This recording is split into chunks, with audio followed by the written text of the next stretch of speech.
de San Marino. I now give the floor to the representative, the permanent representative,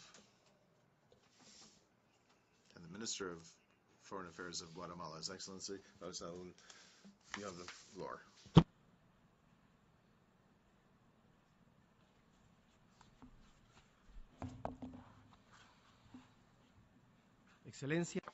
Excellencies, distinguished delegates, dear friends, I am addressing this maximum forum of the United Nations Organization representing the government of Guatemala, the President of the Republic, Alejandro Maldonado Aguirre.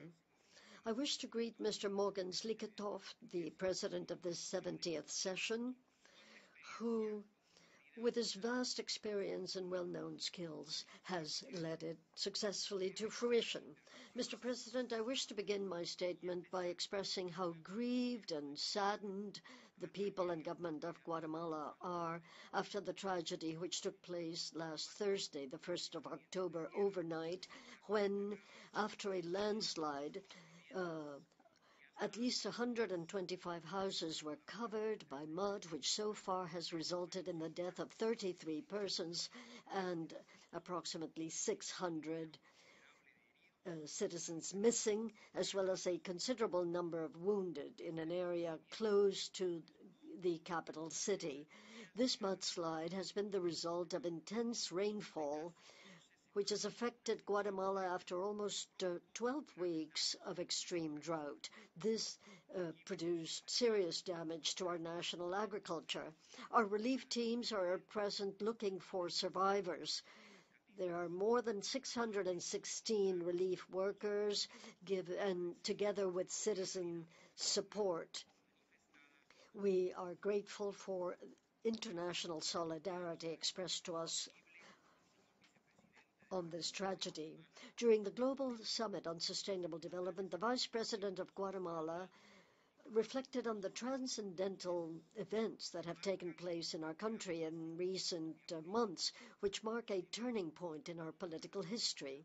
He described that beginning in April this year, the people of Guatemala went massively to the streets to express its strong rejection of corruption and its outrage in seeing the exhaustion of an economic, social, and political system which has not been able to overcome poverty and all forms of segregation, and all of this reflecting serious shortcomings in our system of governance. It is important to highlight the plurality and massive nature of our citizen movement, and especially its peaceful nature.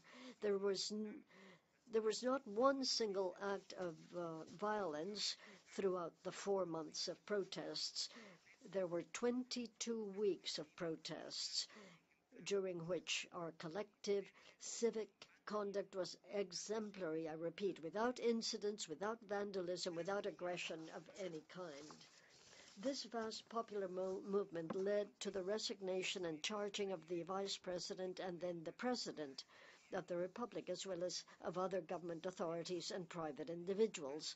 On this point, it is important to note the fundamental role of the United Nations through the International Commission Against Impunity in Guatemala, known as CICIG, in support of the public ministry. Deriving from the above and within the framework of our political constitution, we developed a process which led to the appointment of President Alejandro Maldonado Aguirre on the 3rd of September and the election of Vice President Juan Alfonso Fuentes Soria on the 16th of September, who now bear the responsibility of leading the country until the change of administration on the 14th of January 2016. I wish to underscore that given the serious challenges which arose, our legislation and the institutions our laws have established responded. There was no change to the constitutional order. No law was violated. Constitutional mechanisms worked. The system of justice worked. Our electoral system worked. media, social media worked, and in general, participatory democracy showed its strength. All of the above had an impact on the result of our general elections held on the 6th of September, as well as on the level of citizen participation, the highest since our return to democracy 30 years ago. These important achievements are achievements of all Guatemalans who call for deep and immediate changes. They have high expectations and they hope for concrete results from in terms of benefits for the citizens in the short term, and they expect this from the present transition government as well as from the government that will be elected on the 25th of October during the second round. Various sectors of society are calling for urgent reforms to several laws, among them civil service, electoral laws, political parties, judicial career, state procurement. But perhaps the most important aspect is the awareness that Guatemala must lead its future and build a true and solid rule system based on the rule of law.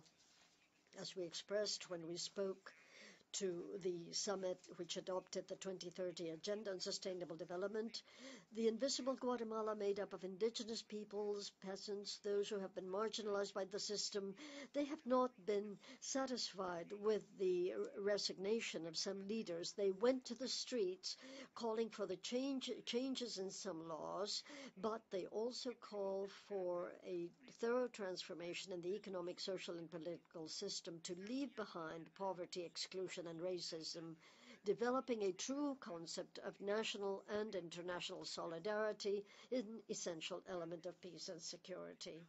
It is therefore important for Guatemala to give an appropriate response to the demands of its population, to be able to consolidate after this extraordinary trajectory, to consolidate democracy and to have a society which is more peaceful, less exclusive, more equitable.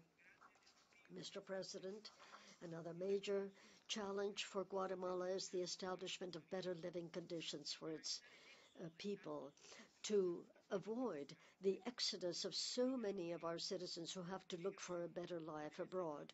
Migration should be an option and not an obligation. Today we have 2 million Guatemalans approximately who live outside of our land, most of them in the United States of America. This phenomenon has been going on for long, but now one of the major concerns is the growing migration of boys and girls who travel as unaccompanied minors, looking mainly for family reunification. Our countries must do their best efforts to ensure that these children remain at home and do not risk their lives. Guatemala, Honduras, and El Salvador are the northern triangle of Central America, and with the support of the Inter-American Development Bank and the government of the United States of America, we have been working on the Alliance for Prosperity plan, the purpose of which is to reach the deepest roots of migration. It should be a framework to offer better economic opportunities, to build conditions for better citizen security for our citizens, to create a social protection system for the most vulnerable groups in our societies, and to strengthen our democratic institutions. The three countries have provided approximately $2,800 million to implement the plan. We have included this in our proposed budgets for 2016. The comprehensive migration reform in the United States of America is inevitable. It is a matter of principle and respect for human rights. We value the efforts of President Barack Obama, and I take this opportunity to reiterate my government's call for the adoption of the status of temporary protection for Guatemalan migrants in this country. This is a shared responsibility of countries of origin, transit, and destination. The State of Guatemala must as soon as possible expand its consular network and services, especially in North America. One of the causes of migration are natural disasters. Once again this year, the extensive drought and the delays in rainfall for our first crops have had an impact on food security. At present, the affected families are more than 120,000. This means that more than 600,000 persons do not have enough food for subsistence. We appeal to expand the cooperation we have received, because to this we add natural disasters, and at that moment the effects of the crisis is fundamental. However, the great strength is no doubt the wish of our citizens to participate, and the transition government must support it and respond effectively to our extreme scarcity of resources. Mr. President, I also wish to reiterate the commitment of our government to the communities affected by the development of the Chicxoy hydroelectric project. We are committed to the affected groups. We hope to give them relief, and in the next few weeks we will make the first payments as part of a process which we hope will be successful. Mr. President, I would now like to refer to a few relevant points of our foreign policy.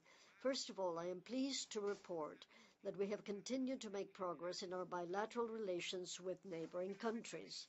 With regard to Belize, we are committed to assist the International Court of Justice to resolve finally the land, insular and maritime dispute as agreed to by both countries. We hope that the 13 bilateral agreements signed last December will soon enter into force, as well as the protocol to the special agreement of 2008 signed last May. With Mexico, we have a robust and important agenda and unprecedented cooperation. We recently signed 12 agreements on economic, commercial matters, border modernization, energy, in addition to addressing jointly challenges such as migration and organized crime. With Honduras, we have made progress on the customs union process, a commitment which has been pending for many years in Central American integration. This will be the first customs union in the American hemisphere. Mr. President, Guatemala is pleased with the resumption of diplomatic relations between the United States and Cuba as an important step in strengthening hemispheric cooperation. In this regard, we trust that the embargo imposed on Cuba for more than 50 years will cease. We welcome the growing climate of cooperation among the parties separated by the Taiwan Straits. We trust in that climate of cooperation may be extended to the efforts for global action on climate change. Going now to our position on some challenges faced by the United Nations at the beginning of this session, I wish to reiterate our deep concern over instability in the Middle East, especially the prolonged conflict in Syria, which has yielded enormous costs in life and human suffering, as we can see from the terrible images of the recent migrations. I also wish to stress the central role of peacekeeping operations and reiterate our full support for their basic principles, which continue to be relevant and must be preserved. Guatemala's contribution to these missions bears witness to our firm commitment to international peace and security. We believe that an important step has been taken toward reviewing and assessing these operations through the work of the high-level independent group on all aspects of peace operations of the United Nations, as well as in the Secretary General's report on their implementation. And we are ready to start a serious discussion on all those measures that may improve our contribution to the maintenance of peace and to the success of these operations.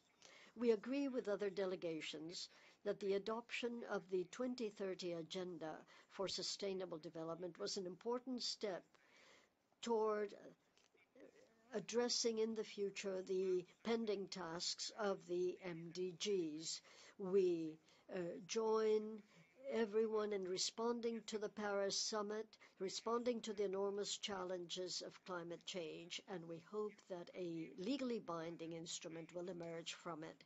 Guatemala has done its part, and it has adopted some important laws and national instruments with a view to this summit. Mr. President, we have followed the debate to reform the main organs and to review methods of work. We recognize that the international community is faced with scarce resources and with many needs and vulnerable populations to address. While we recognize the invaluable role of the United Nations toward mankind, we see that the organization has been slow to accommodate to the conditions which prevail in the 21st century. Let us pool our efforts to promote this ambitious agenda toward the future of our future generations.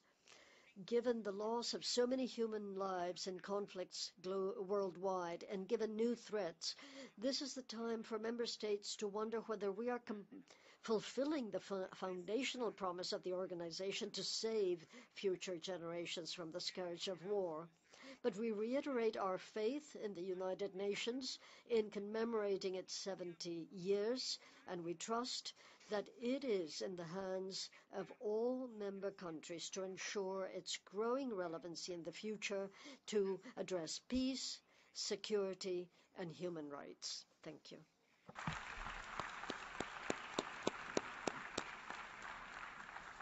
I thank the Minister for Foreign Affairs of Guatemala. I now